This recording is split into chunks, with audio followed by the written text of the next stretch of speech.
Existe un concepto que hace muchos años que llevo desarrollando en China y os quería explicar en este episodio. Pero para llegar a él, dejadme que os hable de otro que es necesario entender antes, que no es mío, lo desarrolló Tim Urban, un verdadero influencer. Os recomiendo su blog, sus vídeos, todo sobre él. Y él hacía un cálculo. Imaginad que pudiéramos ir con una máquina al año 1750 y tomamos a un ciudadano normal de aquella época y nos lo traemos al presente, a 2015, que es cuando él expuso esta idea. Y observamos cómo reacciona. Claro, él vería cápsulas que se mueven a toda velocidad por los caminos, por no hablar de los que vuelan como pájaros, nos vería hablando con los muertos, o al menos siendo capaces de verlos y oírlos, cuando viera una película o escuchara música de gente que lleva varias décadas muerta. En fin, no vería evolución, vería hechicería. Y si diera con un TikToker bailando reggaetón, probablemente intentaría realizarle un exorcismo, porque eso es el mal. Bien, para Tim Urban, las palabras sorpresa, alucinación, impacto, etc., no son suficientemente descriptivas. Él piensa que ese hombre podría morir del shock. No sería capaz de asimilarlo todo. Ahora bien, si él intentara hacer lo mismo, si lo devolviéramos a 1750, le dejáramos una máquina del tiempo ahí y él dijera voy a hacer que alguien viva el mismo shock que he vivido yo y se fuera al año 1500 y recogiera un tipo de allí y lo llevara a 1750, la decepción sería enorme. Porque ese ciudadano de 1500 vería cierta evolución en medicina, instituciones, etc., pero básicamente una cotidianidad parecida. El transporte, las comunicaciones, el día a día de los ciudadanos no les sorprendería demasiado. La pregunta entonces es ¿cuánto atrás en el tiempo debería irse este ciudadano de 1750 para traer a alguien que entrara en shock en ese año, en 1750? Según Tim Urban, probablemente se debería ir hasta el año 12.000 a.C., antes de la revolución agrícola, de las primeras ciudades, etc. Ahí sí sería algo similar a lo que experimentó nuestro primer viajero en 2015. Ese individuo del año 12.000 a.C. en 1750 vería una tribu evolucionada, una sociedad compleja, ya no son cazadores-recolectores, vería edificios majestuosos como catedrales, armas sofisticadas, el intercambio monetario ni siquiera lo llegaría a entender, las hojas de árbol apiladas que los humanos de 1750 miran fijamente y graban con algún tipo de rama, una locura. Bien, y si le dejamos la máquina a él, ¿cuánto debería retroceder ese cazador-recolector para conseguir el mismo efecto?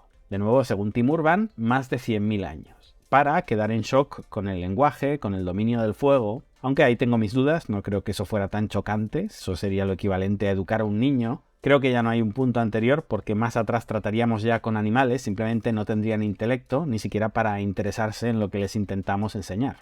En cualquier caso, aceptemos la idea. Dejamos a Tim Urban y nos quedamos con los números. Menos 100.000, menos 12.000, 1750, 2015. Fijaos en la evolución. Es lo que el futurista Ray Kurzweil llama la ley de rendimientos acelerados de la historia humana. Kurzweil en 2015 predijo que en 2030 tendríamos unos cambios para los habitantes de 2015 similares a los que vivimos entre 1750 y 2015. Fijaos, si juntamos todas estas cifras en años de distancia, primero tenemos un salto de 88.000 años, después de 13.750, después solo de 265, y no tengo suficientes conocimientos en análisis de series numéricas para calcular la siguiente cifra, pero sí tengo tecnología para hacerlo, inteligencia artificial que por ejemplo Kurzweil no tenía en 2015. Y, según la IA, analizando esta serie de números, el siguiente cambio se daría en menos de 10 años. Es decir, durante 2024. De hecho, es seguramente lo que estamos viviendo con la inteligencia artificial, que me sorprende lo desconectada que está la gente, pero sí, a mí me explota la cabeza con lo que ha evolucionado en 3 o 4 meses, no quiero ni imaginar lo que se viene en un año y medio. Todo esto, claro, teniendo en cuenta que los números de 1750, menos 12.000 o menos 100.000 los hemos cogido un poquito al azar, son completamente subjetivos. También tengamos en cuenta que cuanto más pequeño es el periodo de tiempo, más puede estar afectado por un evento, una guerra mundial o, como es el caso en estos 9 años, una pandemia de 3 años. Y por supuesto también consideremos que a las IAs todavía les falta mucho en cálculo numérico, seguramente un matemático me daría un número más exacto. Da igual, lo importante es el concepto. Pensad también que podemos dejar volar mucho la imaginación y seguir calculando. El siguiente gran cambio que nos haría estallar la cabeza después de este salto de 9 años se daría en 0,3 años, es decir, en 4 meses. El siguiente ya se daría en días y el siguiente ni tan siquiera en horas, se daría en minutos. Parece imposible, pero hay muchos ejemplos que nos muestran no que vaya a pasar, en este programa no hacemos adivinación, pero sí de que existe la posibilidad de que ocurra y vale la pena como mínimo considerarlo.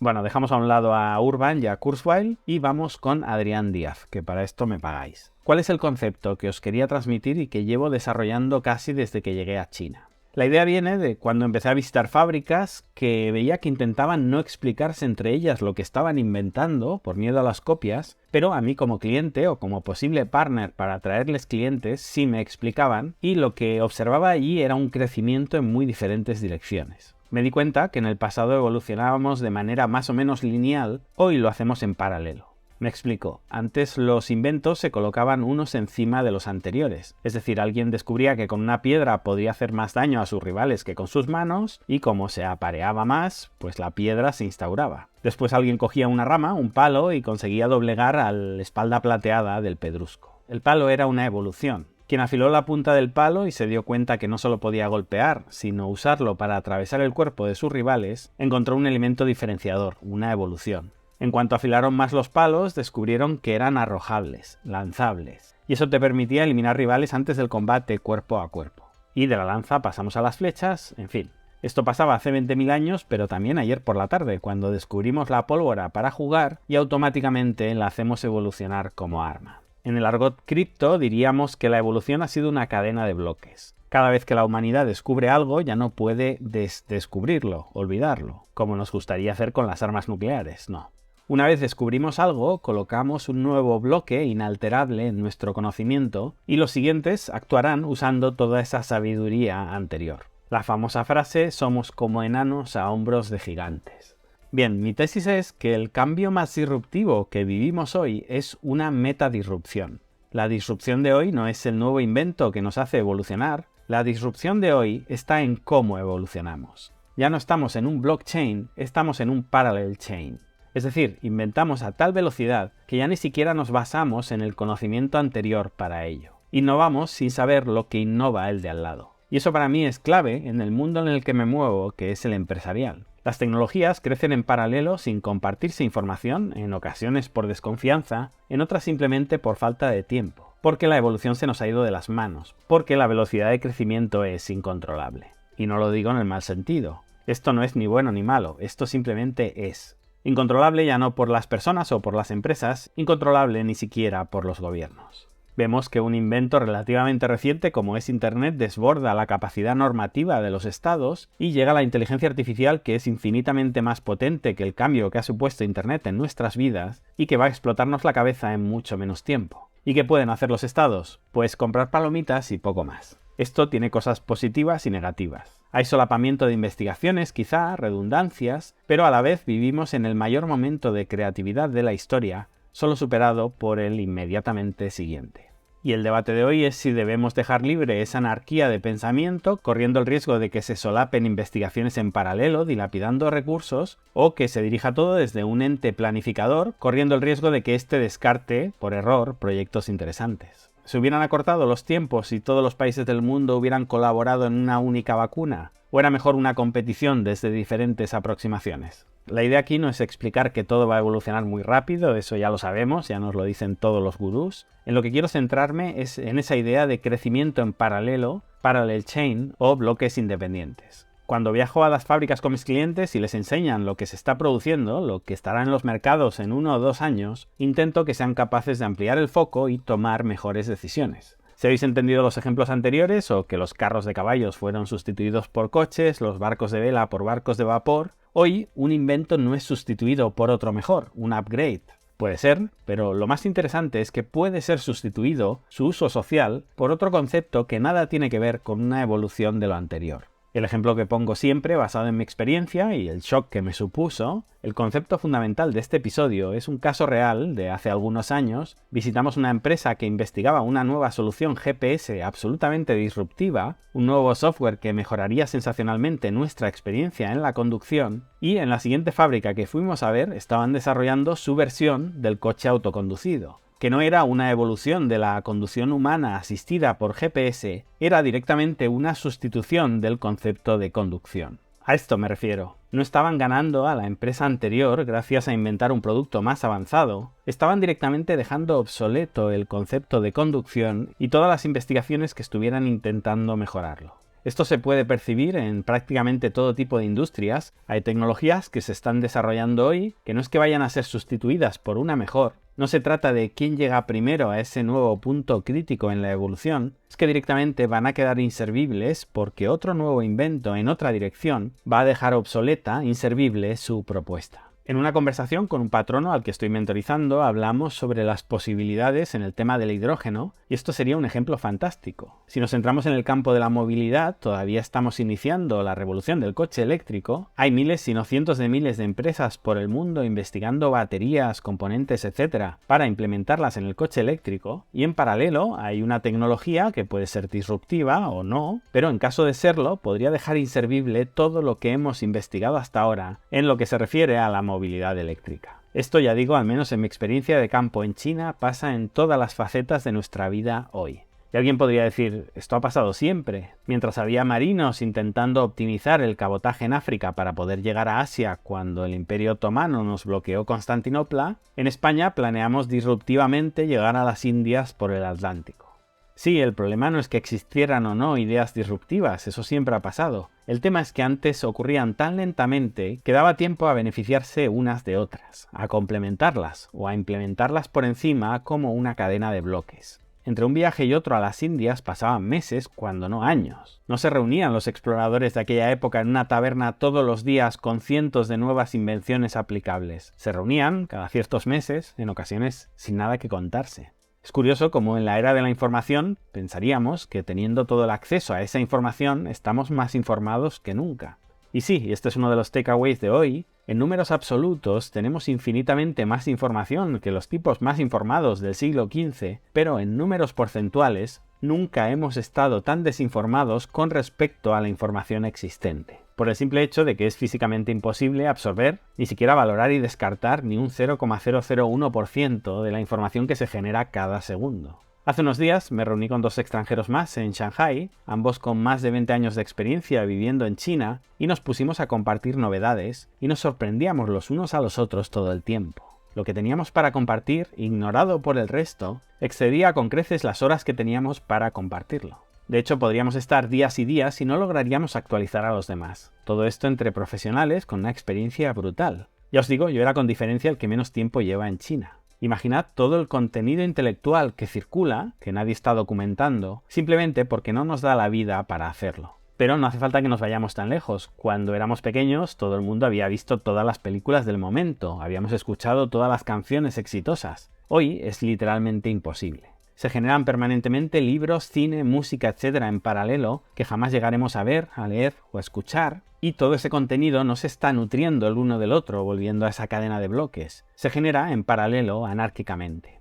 En el pasado hubo un punto de inflexión tras Star Wars, imposible de ignorar fuera cual fuera el rincón del planeta donde hubieras nacido. Cuando salió Matrix hubo un antes y un después en los efectos especiales, un nuevo estándar. Hoy se genera cine con técnicas en paralelo que apenas puede ni siquiera imaginar lo que hace el de al lado. Y cuando digo que no nos dará en toda nuestra vida para ver lo que se está grabando hoy, hablo solo del cine que vemos, una cultura eurocentrista que lo reduce todo a Estados Unidos, con migajas para el resto del continente americano y Europa. Ni hablar del cine que se genera en China, en India o en cualquier otro lugar del mundo.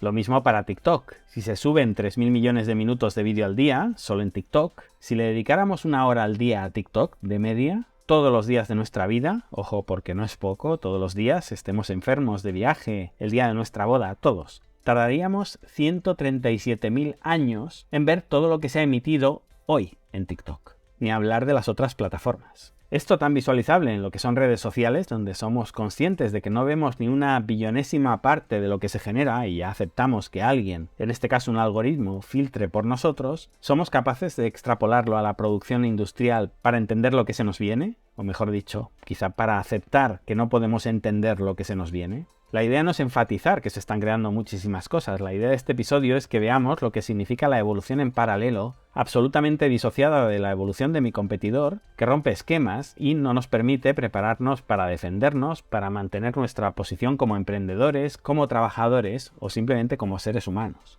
Hace poco en un programa para patronos comenté que me estoy esforzando mucho por desarrollar este canal y probablemente no es que me vaya a superar a alguien con más experiencia que yo en China, que haya visitado más fábricas o que tenga una trayectoria empresarial mayor. No, eso no me preocupa. Me va a sustituir algo que ni siquiera soy capaz de ver venir. Una inteligencia artificial que generará vídeos bajo demanda, personalizados para cada usuario según sus preferencias, y a los que estén interesados en China les van a explicar el desempleo de China con un avatar que tú vas a decidir si es un modelo africano de ojos claros súper atractivo, o vas a pedir China explicada desde un avatar de Messi o de Madame Curie.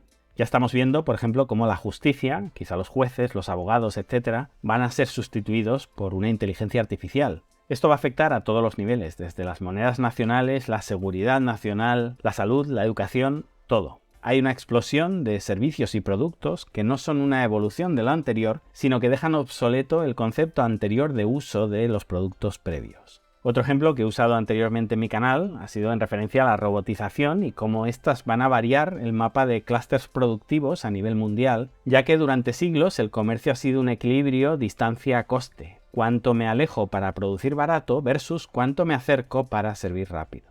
Y seguimos pensando que los clústeres de producción baratos serán sustituidos por otros más baratos, por eso mucha gente piensa que India será la próxima China, porque nuestro nivel de conciencia no es capaz de salirse del esquema actual. Lo único que es capaz de imaginar es una evolución de la realidad presente y no que lo que se viene no es una mejora del sistema actual, sino una sustitución del mismo. Por eso, en episodios anteriores explicaba que si básicamente los grandes costes para la producción industrial son materia prima, mano de obra, energía e impuestos, partiendo de la base de que los precios de la energía y la materia prima son o deberían tender a ser más o menos iguales en todas las partes del mundo, el gran coste de producción hasta ahora era la mano de obra, pero si sustituimos la mano de obra por esa automatización, el coste marginal diferencial pasa a ser el sistema tributario. Y por tanto, por poner un ejemplo muy gráfico, provocador, cuando las fábricas intenten colocarse lo más cerca posible de sus mercados de consumo, estas nunca volverían a países como España o como Francia, donde lo que planteamos es cómo grabar a los robots, cómo hacer que paguen seguridad social esas máquinas que han sustituido a nuestros trabajadores, sino a países como Suiza.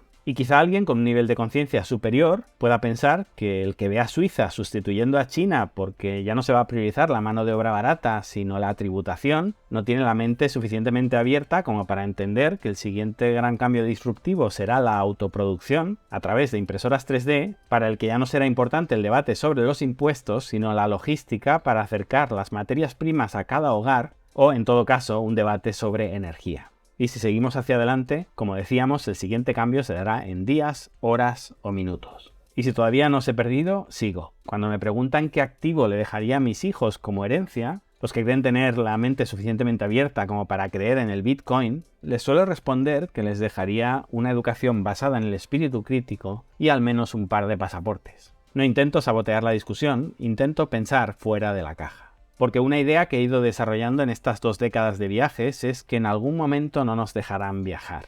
De nuevo, no es una evolución del turismo, es una sustitución del turismo. Basado no tanto en nuestras preferencias, sino en las preferencias del país receptor.